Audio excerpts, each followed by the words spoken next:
প্ৰথম প্ৰতিক্ৰিয়া খুব ভাল লাগিল। সমূহ অসমবাসী ৰাইজলৈ আন্তৰিক ধন্যবাদ জনালোঁ। আমাৰ চিপাঝাৰবাসী ৰাইজ, ডেমনৈবাসী ৰাইজ আৰু টেঙাবাৰী ৰাইজলৈ আমি আন্তৰিক ধন্যবাদ জনালোঁ। আৰু আমি ভাৰতীয় জনতা পাৰ্টীৰ পৰা এপি মেম্বাৰ হিচাপে আগবাঢ়িছিলোঁ। মই বিগত সময়তো এপি মেম্বাৰ আছিলোঁ আৰু এইবেলি মোৰ নিৰ্দলীয় প্ৰাৰ্থী আছিলে এগৰাকী, তেওঁৰ পৰা মই প্ৰায় 700 ভোটত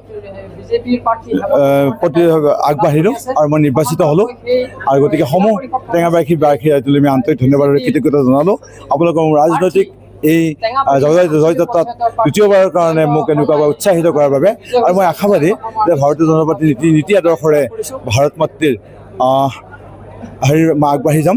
মই পুনৰবাৰ কৈছোঁ যে মই ভাৰতীয় জনতা পাৰ্টীৰ তৰফৰ পৰা ডেমনৈ টেঙাবাৰীৰ যি জিলা পৰিষদৰ টেঙাবাৰীৰ আঞ্চলিক পঞ্চায়তৰ সদস্য হিচাপে প্ৰতিদ্বন্দ্বিতা কৰিছিলোঁ আৰু তাত মই প্ৰায় 3000 ভোট লাভ কৰিবলৈ সক্ষম হওঁ। মোৰ নিকটতম প্ৰতিদ্বন্দ্বীয়ে প্ৰায় 2300 ভোট লাভ কৰে।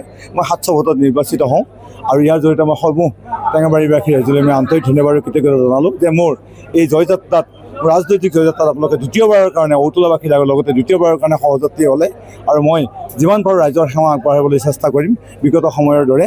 গতিকে মই মাননীয় বিধায়ক মহোদয়, মাননীয় পৰমেন্দ্ৰ ৰাজবংশী, মাননীয় সাংসদ তথা সভাপতি দিলীপ শইকীয়া দাদা, লগতে মাননীয় হিমন্ত বিশ্ব শৰ্মা দেৱলৈ আন্তৰিক ধন্যবাদ জনালোঁ। মোৰ সমূহ দলীয় কাৰ্যকৰ্তালৈ আন্তৰিক ধন্যবাদ জনালোঁ। জিলা সভাপতি মহোদয়লৈ আন্তৰিক ধন্যবাদ জনালোঁ। আৰু এই জয়যাত্ৰাত এটা আপোনালোকৰো এই উৎসাহ সংবাদ মাধ্যমৰ, তাৰ বাবে আপোনালোকলৈ আন্তৰিক কৃতজ্ঞতা জনালোঁ। জয় অসম, বন্দে মাতৰম, ভাৰত মাতা কি জয়। নিৰ্বাচনৰ প্ৰচাৰৰ সময়ত আপোনাৰ বাহনত হয়, সেইটো এটা অবাঞ্ছিত ঘটনা আছিল আৰু যিটো মই আশা কৰা নাছিলোঁ। হয়তো কোনোবা মানে কম জনা মানুহে এইবিলাক কাম কৰিছিল, যিটো কথাই মোৰ মনত এটা আঘাত দিছিল। তথাপিতো সেইটো ঘটনা যাতে দ্বিতীয়বাৰলৈ নহওক তেনেকুৱা কৈছিল, অপসংস্কৃতি এইটো এটা। গতিকে সেইটোৱে কাক কি ক্ষতি লাভ কৰিলে বা মোক কি কৰিলে মই নাজানো, কিন্তু সেইটো ঘটনা যাতে দ্বিতীয়বাৰলৈ নহওক তাৰ বাবে মই এটা আহ্বান জনাইছোঁ। গতিকে আৰু সেই ক্ষেত্ৰত মোক যথেষ্টখিনি সহায় জনাইছিল, সেই অঞ্চলৰ ৰাইজেও সঁহাৰি জনাইছিল।